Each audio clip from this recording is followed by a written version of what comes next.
Assalamu alaikum. This is your host Waritha Zainab. Welcome to Aagahi. In today's episode, we have two fantastic guests who will be joining us from Birmingham, representing Muslim Youth Helpline, an organization that supports Muslim youth across UK. As we are all aware that there are thousands and thousands of young people who are struggling on a daily basis in terms of their mental health, the social and the mental challenges that they face on a regular basis. They need support, they need counseling, and most importantly, they need someone to listen to their problems. They need active listening.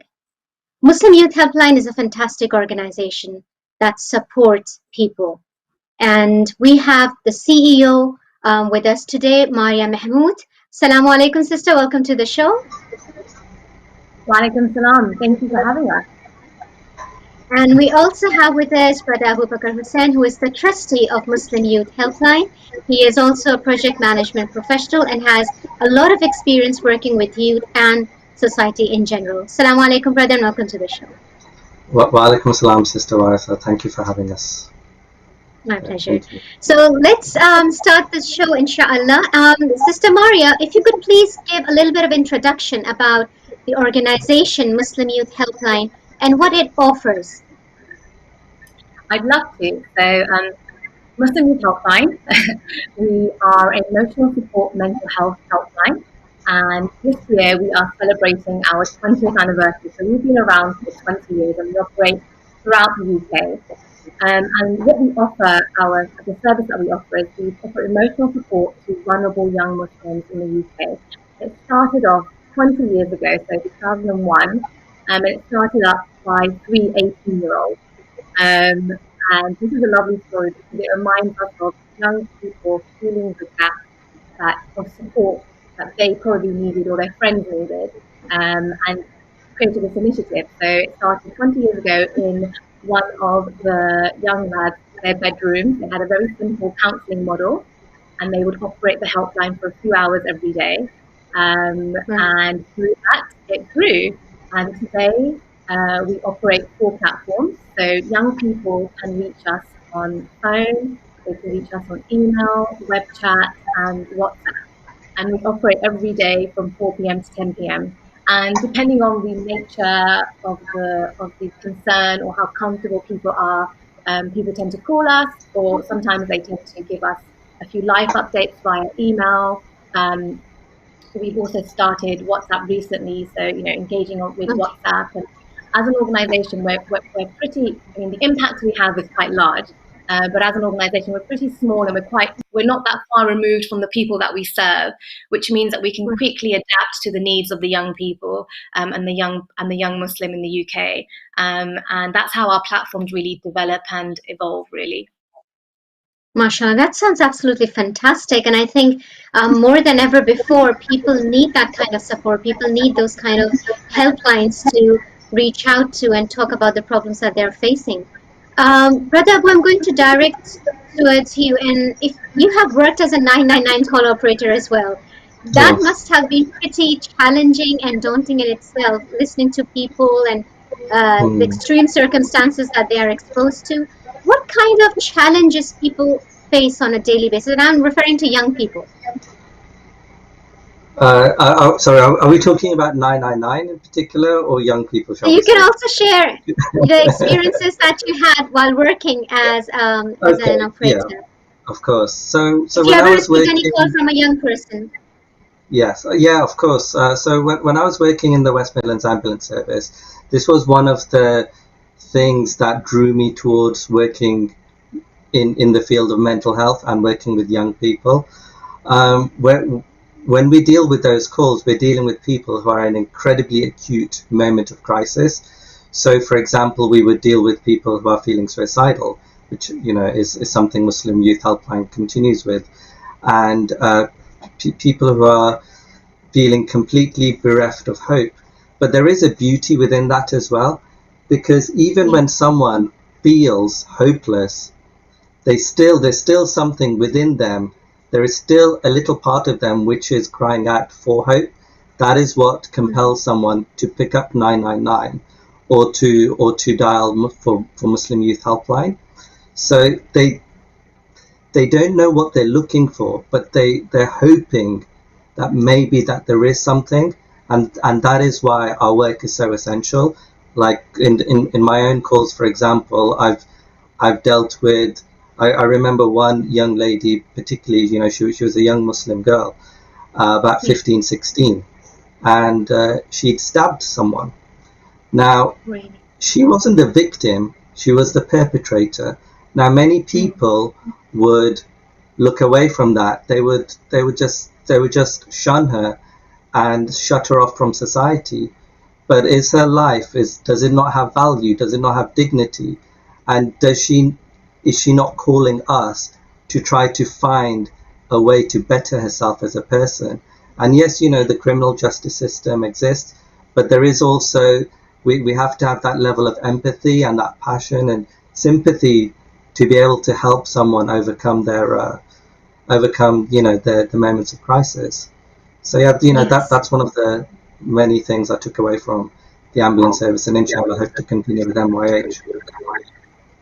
So, were there any patterns that you noticed that most young people under the age of 18 are complaining about, or issues that are most prevalent amongst young people? Did you see any pattern, any trend that, okay, this is something that I come across on a regular basis? Hmm. Sister Maria, are you still on the line? I'm So still you're on the around. line. Could you take this one, please? I think you're better placed. Sure. So actually, on the helpline, we collect a lot of data, and this data really helps shape our understanding of, the primary concerns of young people, and also for training purposes. Are we best placed to provide that support to young people? And what we do see is we see patterns emerging of what those concerns are on the helpline, and you can imagine some of the issues that are happening on the ground, whether that's policy based, whether that's within the educational system, or changes and reflections in the media. That does have a huge impact on young people.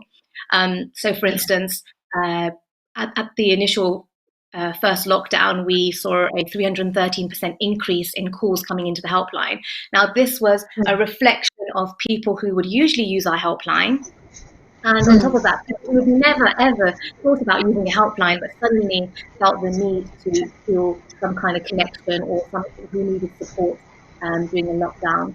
And in terms of those concerns coming in, young people during exam period were struggling a lot with the uncertainty of whether, this is the initial exam period during the first lockdown, about whether exams would take place, unfairness that came of the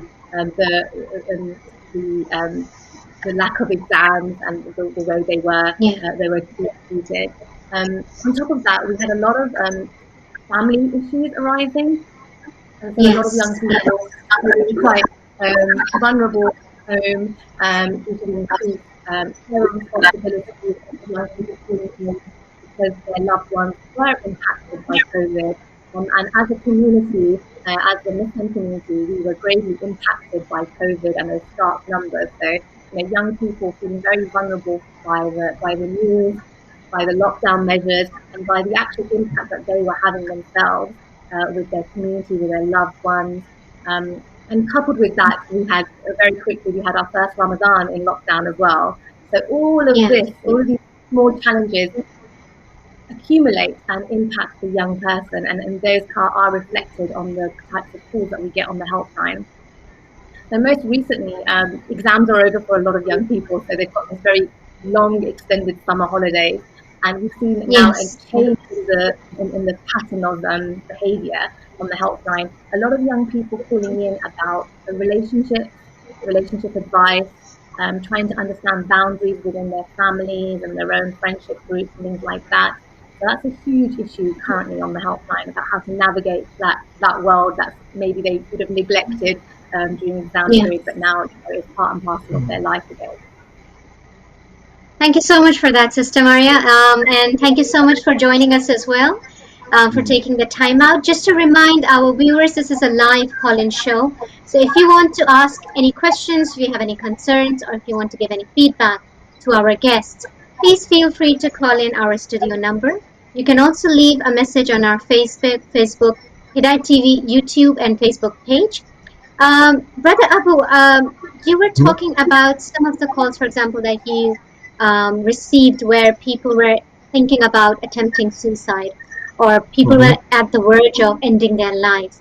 What do you think is the reason behind that? Because we see the statistics in the UK that majority of people who practice self-harm or who would think about ending their lives and attempt suicides are under the age of 30.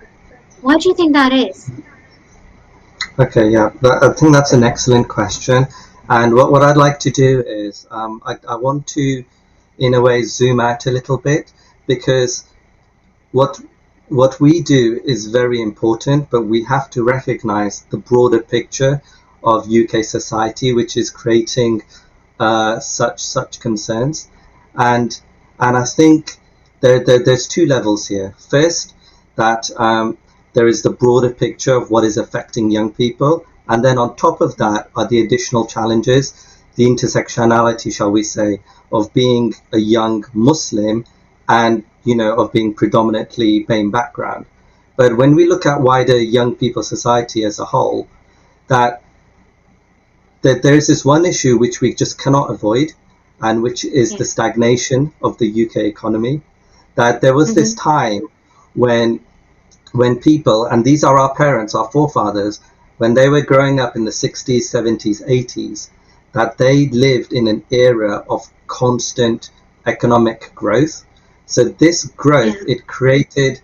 a very it created a sense of optimism. It created a sense of hope that it was possible, for example, for a young person, and I've heard the stories, I'm sure you have, young people at the Yeah. ages of 23, 24, 25, they would buy houses, they would put down a deposit, and they would buy a house effectively from their first job, Mm. and what that would do is that would give them freedom. That would give freedom. I know we're talking about young people, but they are Yeah. still adults, and in a way, Yeah. when we get stuck in our homes, when we're surrounded by parents and uncles and aunts and all this Yeah. family, it actually takes us away from being able to forge our own paths. Now, like before I was, when I was doing some research for this interview, I just looked up some stats, and they're shocking. Yeah. Like for example, in 2008, the average salary, weekly salary, was around £600. Today, like almost 15 years later, it's Yeah. £585. And from Wow. that, yeah, so it stayed the same. And that is actually disguising what is happening to the Muslim population, because we are predominantly, over 70% of us, of Pakistani and Bangladeshi backgrounds, over Yeah. 70% of Yeah. us are in the bottom half of earnings. And we know that income inequality is rising. So if a wider society that has fallen by £20 over 15 years, it will have fallen even more for young Muslims. And this creates cycles of deprivation and poverty that Mm. is, we just cannot hide this. And we have to recognize that it is causing severe issues for young Muslims. Sorry, Yeah. I can Yeah. keep on going, but feel free to interrupt No, me. no, no. If, No. What you're highlighting some really key issues here. And I'm sure a lot of people are not aware of this. Um, yeah, there is a lot of discrimination within the society yes, in terms of race and religion and skin color. And there are young people who are struggling on a daily basis. They're being bullied at school, for example, or they're being yes. harassed, or they're subjected to discrimination when they apply for jobs, for example, or they're trying to fit in the local community. So these are the Mhm. challenges they are subjected to on a daily basis. And Yes. they need a safe space to talk about these problems. They need people Yes. to listen to them, give them the right piece of advice, refer them to Mm. the right organizations and right professionals. And I think Muslim Youth Helpline is doing a fantastic job in doing that. Okay. So Yes. if you could Yeah. elaborate more on the type of work that you do at MYH. Yes. Of course. Maria, would you like to take this if you're there? I'm still here. Yes. All right. All right. Thank Um, you.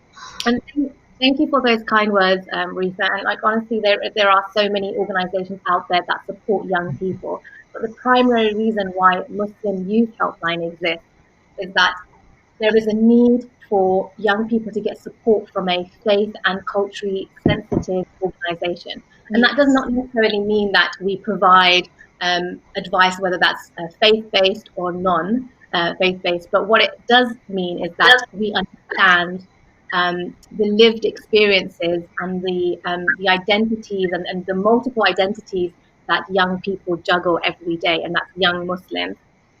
Every individual on our helpline is Muslim, but also is trained to be culturally and faith sensitive to our approach. We are completely non-judgmental and non-directional, and that means that we create this safe space for young people to discuss any concern that they want to. It's completely anonymized, and creating that safe space allows them to sometimes speak about some of the most difficult topics that they've never spoken to anyone about because of fear of being judged, or because of the fear that they might have the right tools to discuss this topic. And also by creating that safe space, we are allowing them to articulate some of those vulnerabilities that they face. And then through our support, we don't tell them what to do, but what we do is we allow them to kind of outline some of their next options, or some of their next moves, or kind of create a plan, help create a plan for them where they're able to work through that plan. And at the end of the day, we identify that the young person is best placed to identify what is the appropriate plan for them. So we're just there to support that need. And being a faith and culturally sensitive organisation, it's one of the reasons why this is very important is because mainstream organisations don't give that type of service, and so number one, it deters a lot of young Muslims to get the mental health support that they may need. And actually, if they do end up going to mainstream support services, they actually feel quite targeted because the approach isn't sensitive to their needs. And so that might push them away from getting support again. And so what happens is we're creating an even bigger gap in the mental health support for young Muslims because there isn't appropriate for themselves. A lot of young people turn to us because they've actually used these mainstream support services previously, and they've found that they've had to explain far too much to even before they've started the conversation about why they are there and what support they need. They've had to kind of give a backstory to their faith, or some of those mechanisms that they hold so close to them, or the fact that they live in a multi-generational household and how that impacts their schoolwork and their life and everything like that, and how interconnected we are. And all of these things, it seems quite natural to us, and where we have a level of understanding, and we're willing to, even if we may not practice that cultural element in our lives, we are open to it. It's not so alien to us. But for some people, when they turn to that supposed safe space, they almost feel targeted even before they've even started. They feel that what they're trying to explain is so alien to the person that's listening, and that is quite off-putting because you want to be completely free to discuss whatever is concerning you in that safe space. Of course, It's very important that organisations like ourselves do exist, and we are doing it. We are this huge gap of support that actually mainstream support services should be filling. Thank you for that. I wanted to ask you, Brother Abu, we were talking about the challenges that young people, especially in the Muslim community, face on day-to-day basis. Like I spoke about bullying and peer pressure and discrimination, Islamophobia.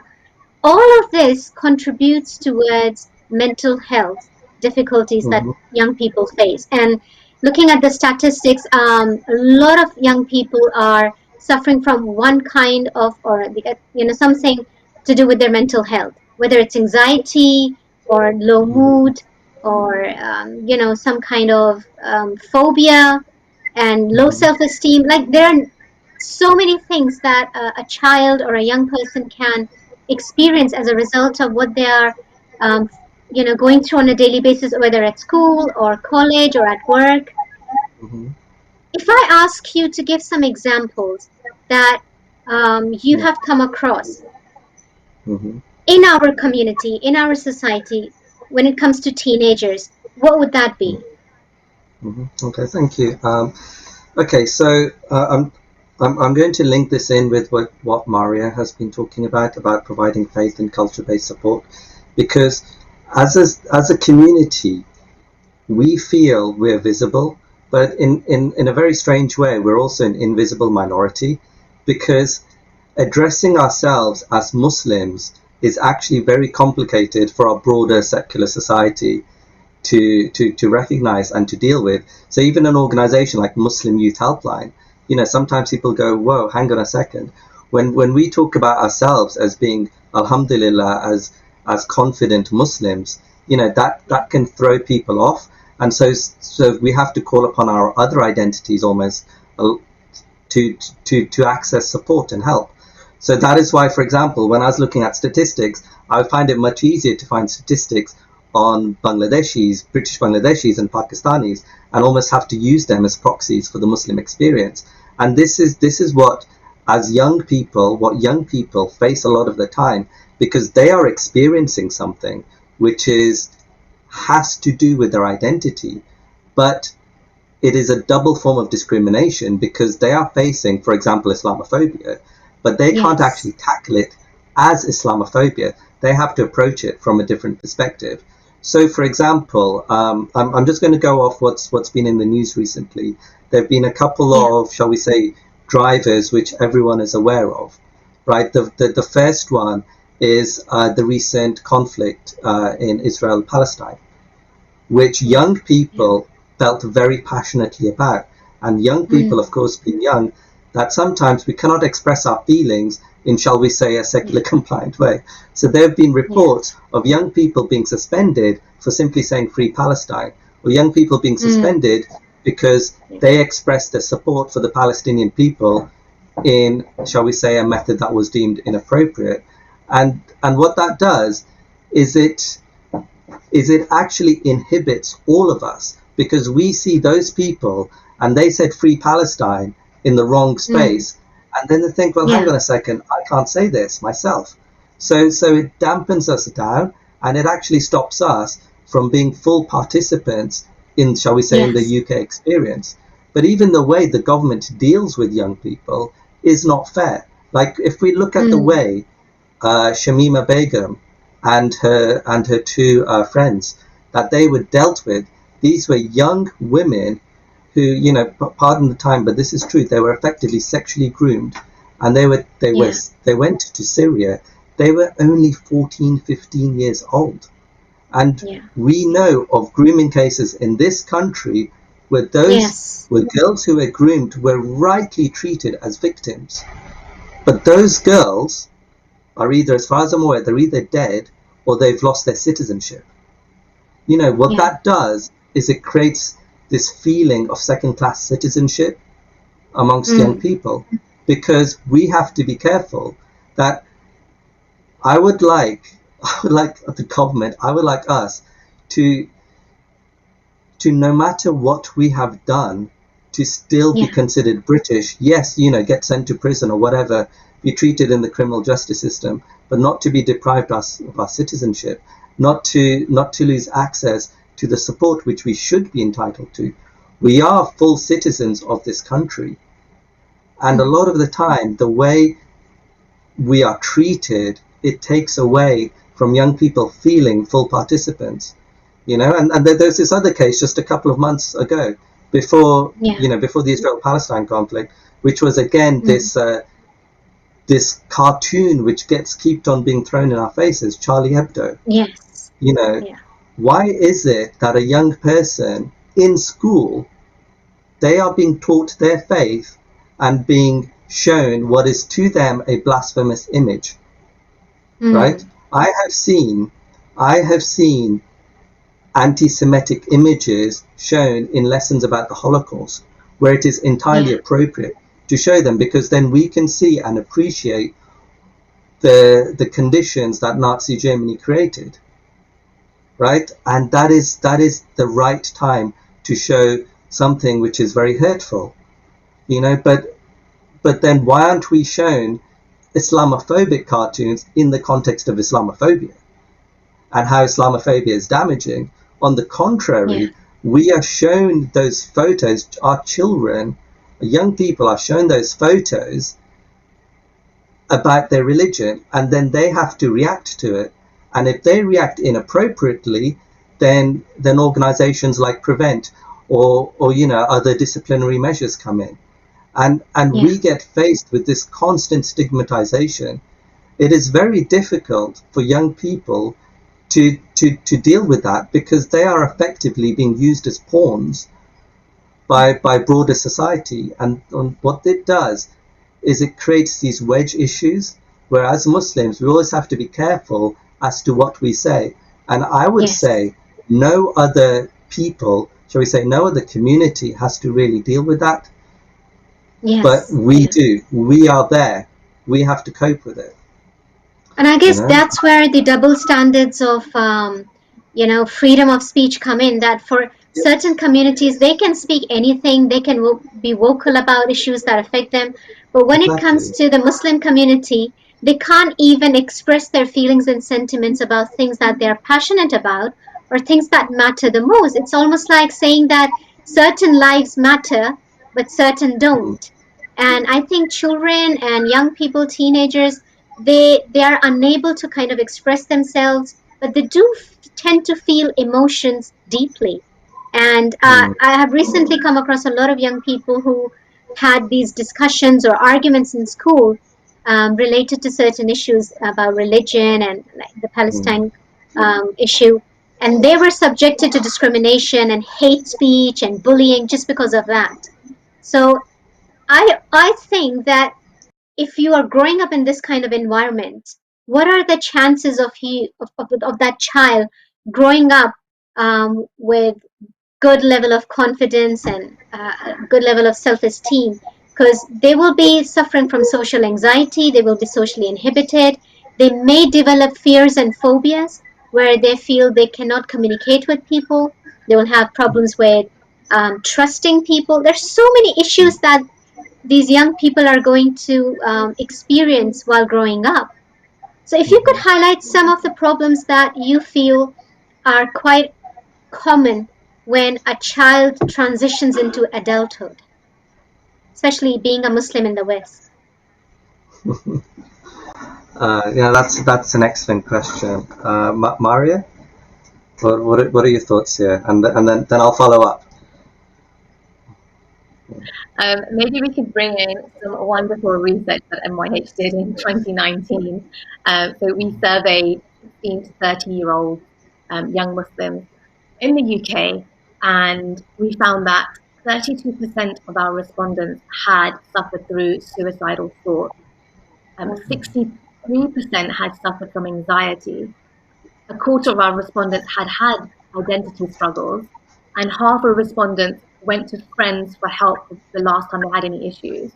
And then when we look at just the male population, 40% of the men that we spoke to said that they actually didn't speak to anyone when they last had an issue. And altogether, our respondents, 52% had suffered through depression. Now, these are very large statistics for a very young population. And the respondents, this data gave us. I mean, when we look at data and mental health statistics for Muslims, and I think ABUBAKR glanced on this previously, but mental health research in the UK is very limited when it comes to religion and when it segments religion. It's very much across class or ethnic identity, never across religious groups. But it's so important because when we look at groupings like BAME, that tells us so much. There's so much to packed in that in that grouping that it's still not fair when we look at the impact of policy on young people, or the impact of mental health policy or health policy on young people. That's why it's so important we look at it across religious groups, because this research very limited research anyway, because it's, you know, very far and few in between. But it tells us a different story, and one that has not been told before, but one that we do need to delve in further, is the state of the Muslim youth and their mental health. And, you know, Sister Rita, you picked up a very good point there, which is clearly there has to be an impact on the young mind, but there is so little information about that. How can we support the young Muslim when, you know, there is limited data telling us about what support they need, you know, what impact can be? I mean, you know, we are the generation that, you know, are the post 9/11 generation, and the policies, the heightened policies that came after that, and till this day, you know, how did that shape our world, and how did that shape our future, and, you know, the decisions that we did make as young people? Yeah, and go on, brother. So sorry, I just wanted to add something here, which was a very good point that Sister Maria made about the lack of data. Now, the lack of data, there's two methods of looking at this.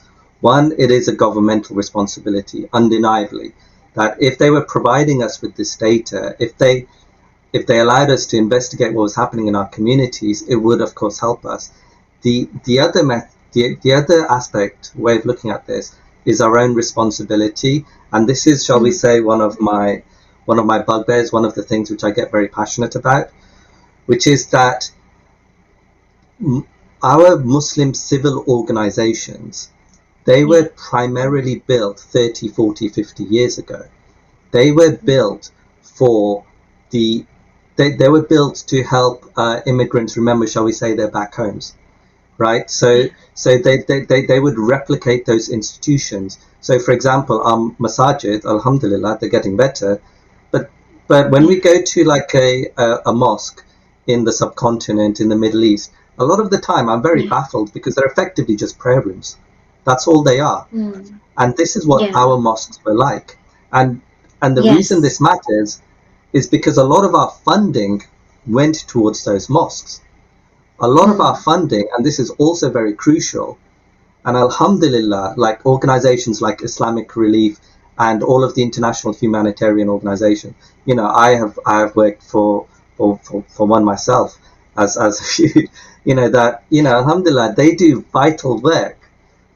But that money is effectively an export. We're exporting that money to what we feel are urgent needs abroad. And certainly, you know, providing water and wells and food for people outside is vital. But what that also does is it starves Muslim civil organizations of funding. So one of the reasons we don't have data is because we hardly have any Muslim think tanks. You know, like alhamdulillah, there's some, like, you know, little pockets of work happening, but if we were to look at their funding, it would be hardly anything. When we look at Muslim Youth Helpline, Islamic Relief, alhamdulillah, you know, biggest Muslim charity, they do vital work. They get 130 million pounds of funding per year. We get Muslim Youth Helpline, to be frank, we get 130,000 pounds. That's it. That's nothing. Right? That's nothing compared to, you know, the nature of the work that you guys do and the need. Yeah. Exactly. That's actually sad. Well, see, this is the thing, right? So Islamic Relief is literally 1,000 times bigger than us. And, you know, I did the maths on this bit before I came on, that if there's effectively 1.5 million people under the age of 30, 1.5 million, right? Our level of funding is effectively 7p per person. That's it. Right? So that is the reason, like Muslim Youth Helpline, alhamdulillah, we do so much work, but there's only so much we can do. If, for example, if we had more funding, then we would be able to investigate these more. You know, we would be able to do broader surveys. This would help invigorate as well Muslim civil society, so we could see the issues. And we know we have issues, but how can we talk about issues when we don't even have the funding to be able to quote stats? And we live in a data-driven age. You know, like a lot of the things I'm talking about now, I'm trying to derive data from other sources, because we don't have Muslim specific sources. So we do have that responsibility, I would say, that alhamdulillah, our forefathers, shall we say, they created those civil societies, and they're very vital. But let us travel back in time a bit. Those were primarily people. Let's say if we go back to the 70s and 80s, the 60s, those were primarily actually young people. Those were people under 40. Those people setting up those mosques and those civil organizations, they were actually in their 20s and 30s. But they had something we don't. They didn't have their parents telling them what to do. Because their parents were in the subcontinent. Their parents were in the Middle East. So they came to this country, and it was effectively a virgin country. And when you come as an immigrant, as a first generation immigrant, the world is your oyster. You can do what you want. You have that power, right? And it's beautiful. Now, if we were to imagine, if we were to start again from ground zero, there would be no Muslim organizations, and we build again. Where would our areas of focus be? And I'm sure there would be a space for Islamic relief, but I would suspect that there would be a broader area for Muslim mental health concerns. Yes. Because young people, this is what they want. This is what they need. Yeah. Alhamdulillah, we are the most emotionally literate generation probably in history. That is why, alhamdulillah, like TV shows like yourself can exist now, because we have that platform. Yeah. But now we have to start to really think about how we help the mental health of young people, because we have this situation where we're effectively exporting our surplus funds, alhamdulillah, charity abroad, and so it starves our organizations. And just to add on a final point, again, this comes back from some of the facts which I was pulling up before I came online, that the median age of the broader UK population is around 41, right? There's it doesn't actually come on TV, but there is some white in my beard. So I am getting older, right? I am getting older, right? I am still younger than the median age of this country. But for Muslims, young Muslims, the median age is only around 26 or 27 years old. That's it. That means once you're 28, you're effectively, shall we say, a Buddha. You're in the older part of the age group. More than half the Muslims are younger than you, right? Yeah. So we have 75,000 Muslims every year turning 18. And they are faced, that's a big number, and they are faced with the civil society, the organizations we have created. Now we have to ask ourselves, those 75,000 people turning 18 every year, are those services in place to help them? And I think we know the answer to that. It's no. Organizations like MYH, the other Muslim mental health organizations which which you interview, we are all there and we're ready, but we really need to grow to be able to service these people's needs, because they need help, they need support. How are they going to get that help and support if we don't offer it to them?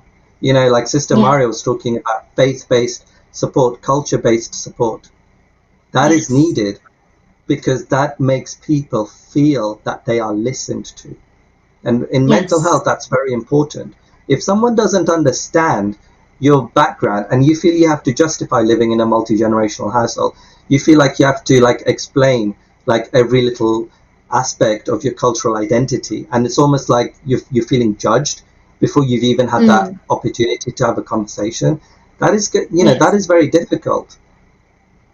That is very difficult. And so we have this situation where, yes, the government as a whole is pumping more money towards mental health, but is it pumping money towards our mental health concerns and needs? That's a very important point that you have highlighted, that even when we look at research-based evidence out there in regards to mental health of young people, it's quite generic. It's not specific to Muslims.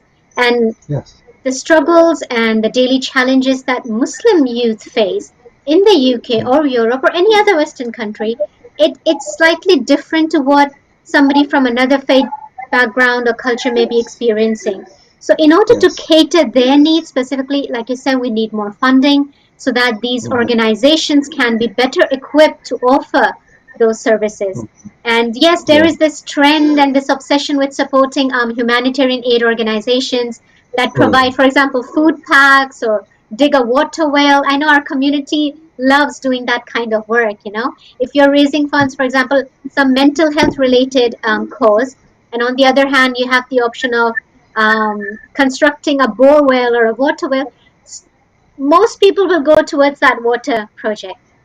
How Mm-hmm. many people actually give charity towards causes like these? That's another key question we need to ask ourselves.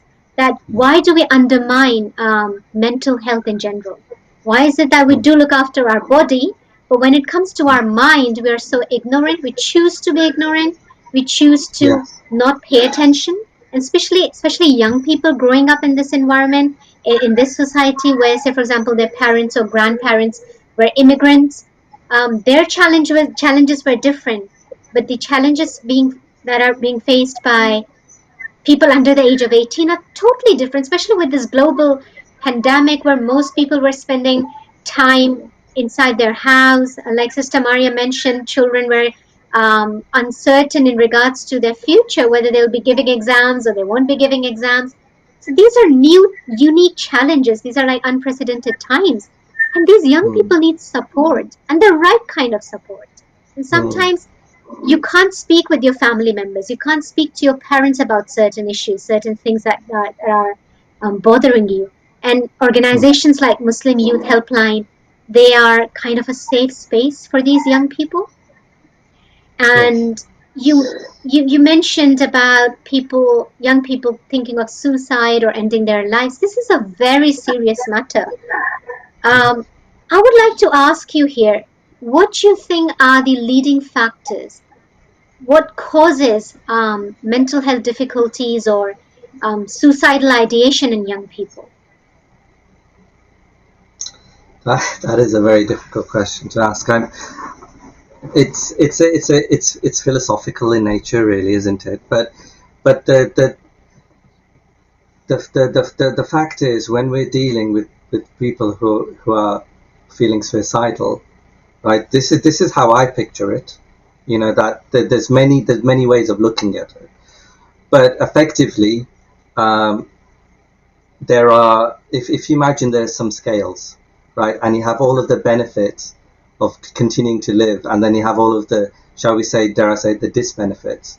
And what happens, unfortunately, is that people experiencing a loss of hope, that is what causes and leads to suicidal ideation. That is what, heaven forbid it happens, but that is what leads to loss of life. So people lose the grounds for living, and the grounds where they feel, life is not worth living.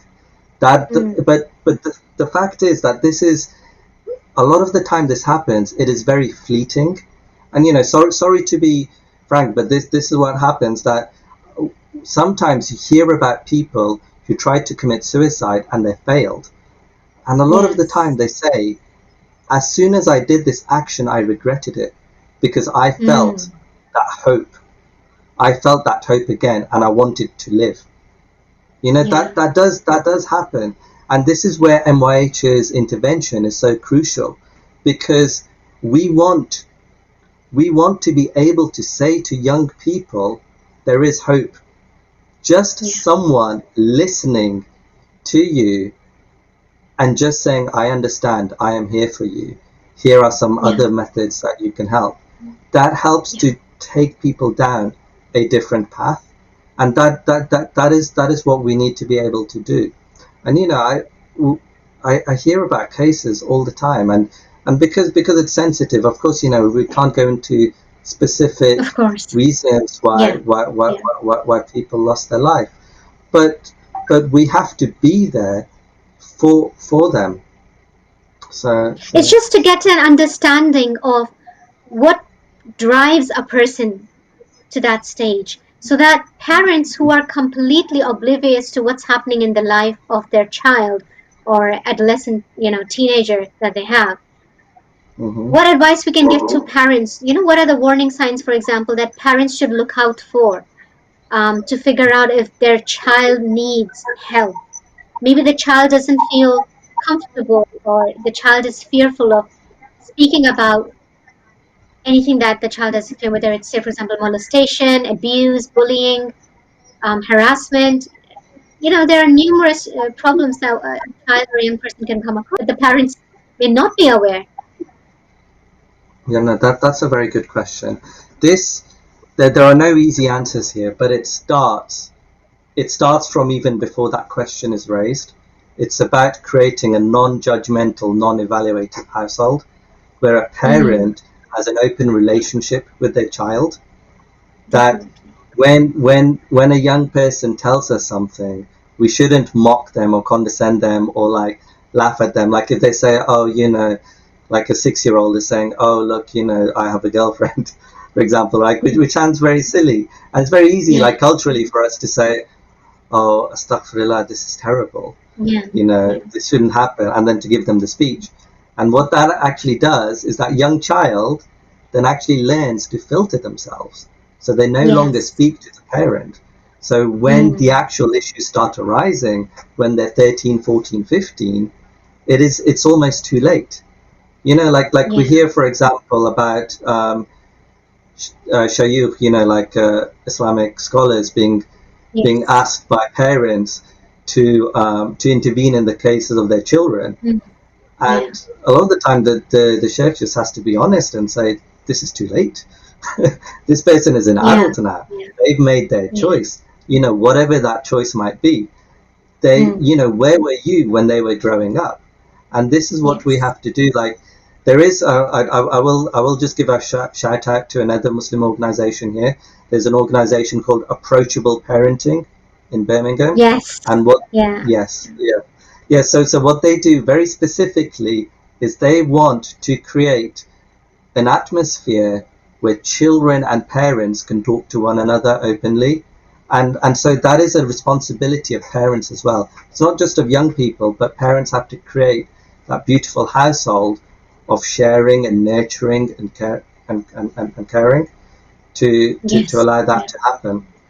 So inshallah that doesn't. And I would say as well for parents as well to be kind to themselves as well.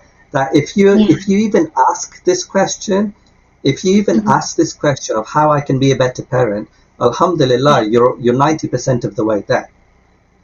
Because inshallah then you are creating that atmosphere for your young person to grow up.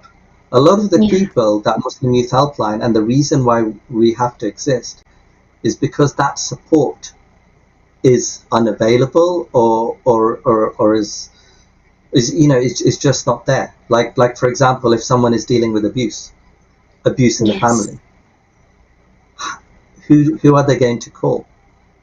It's Mm. very difficult to turn to someone else because that person is going to know you for the rest of your life.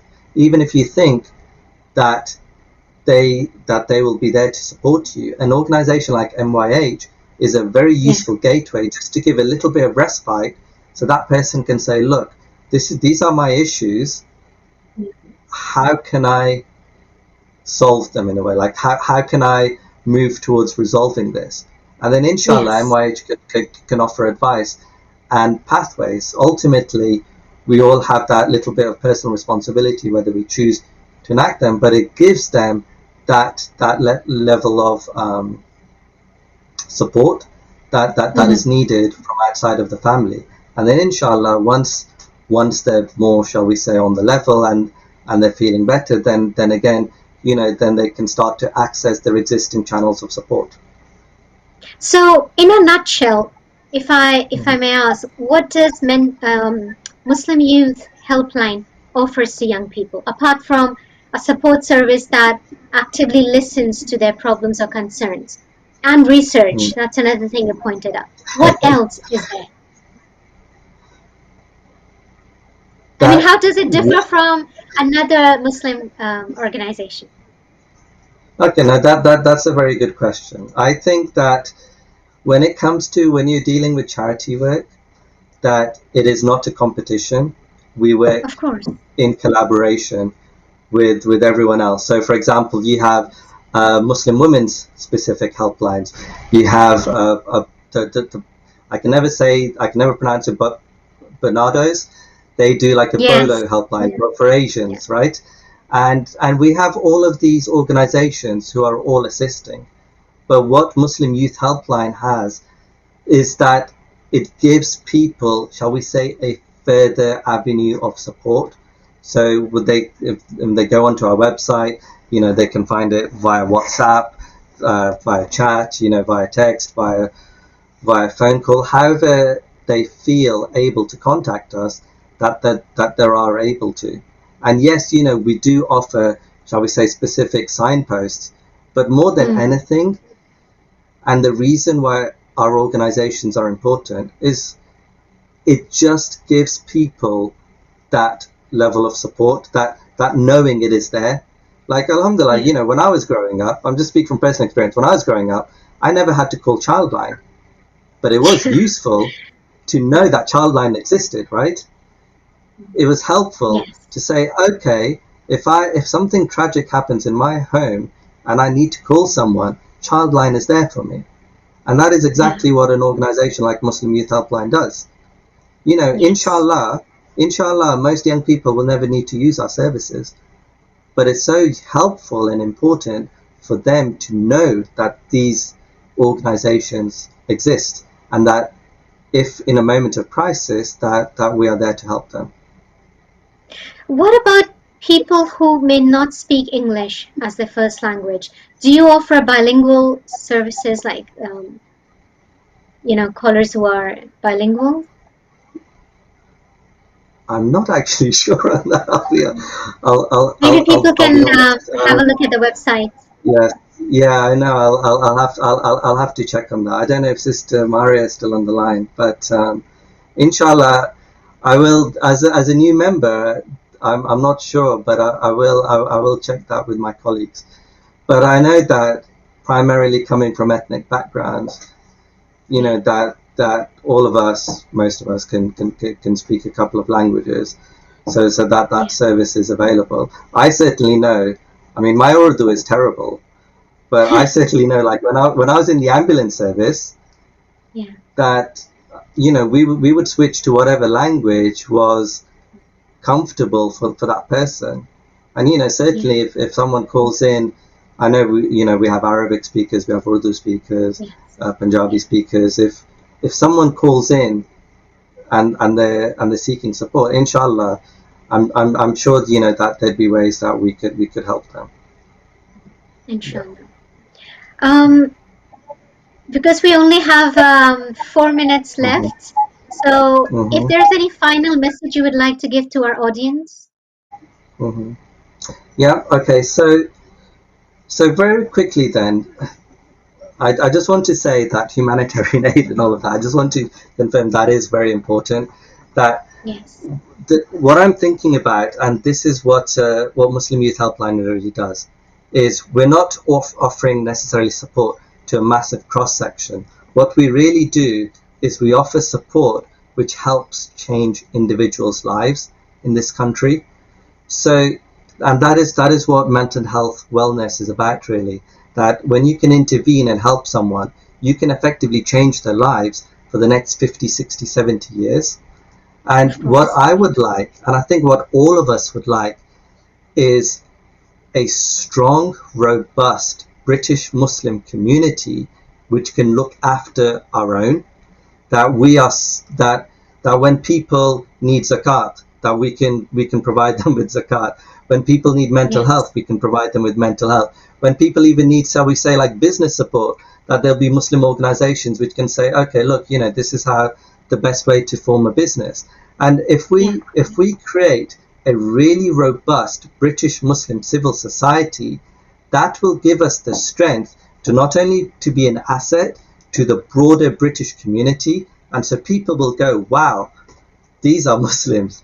You know, this is actually how, when we were minorities in places like Indonesia and in India and in East Africa, this is how people came to Islam, because we were so robust And inshallah, we can do that again here. Definitely. Thank you so much for the, sorry to interrupt, but we have run out of time, unfortunately. But thank you so much for coming today and sharing this insightful conversation and telling our viewers about Muslim Youth Helpline. We'll take your leave, inshallah. We'll come up with another episode of Aagahi next Saturday. Till then, look after your mental health. Assalamu alaikum wa rahmatullahi wa barakatuh.